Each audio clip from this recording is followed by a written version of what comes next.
I'm going to be really honest with you. I know you're scared right now. I know any time a violent or senseless crime happens somewhere in the world, you see the words Islamic or Muslims in the headline.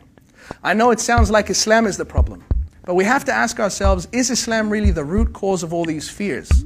Is Islam actually to blame for what's going on in the world? Well, let's figure it out together. Let's start with Omar Mateen, the man who was responsible for the Orlando shootings.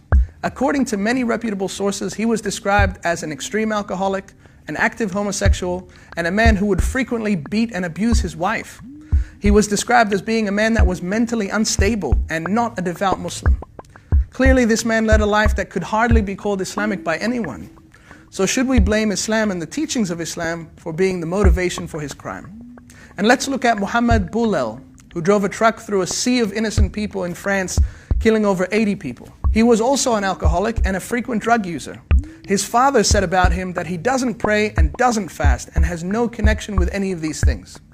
French police also said that he was known for his petty crimes. In fact, the very first person to be run down in Nice was a Muslim. You can see the victims of the attack wearing hijab and wearing Islamic clothing. Muslims lost family, friends, and loved ones in these attacks. So should we blame Islam and the teachings of Islam for this crime as well? You'll like this one. A leaked document by MI5 in the UK stated that a large number of those involved in terrorism do not practice their faith regularly. Many lack religious literacy and could be regarded as religious novices. That means that these people didn't learn about Islam and then become motivated to kill people. Actually, the opposite is true. They had no idea what Islam was about. What's also important to note is that regardless of all of the above, the mere fact that a man would kill innocent people is enough evidence that a person is not religious. For the killing of innocent people in Islam is one of the gravest sins that a human being can commit, something condemned over and over again in the Quran and Islamic doctrine. Here's another very important point.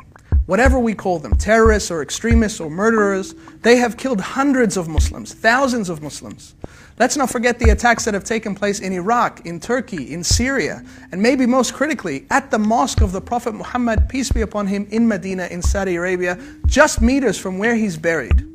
So can we still say that these people are Muslims who are following teachings of Islam when they bomb a mosque? Compare those lives to the lives of Abdul Sattar Idhi, who helped the needy for 60 years and ran the world's largest ambulance service. Or Muhammad Ali, who refused to go to war because he didn't want to kill innocent people. This is the real Islam, the Islam that I believe in, and the Islam that's a force for compassion and mercy in the world. Whatever the reasons are for these attacks, be it politics or money or unstable minds or foreign policy decisions or just violent men, given their lifestyle, how can we say that Islam was their motivation?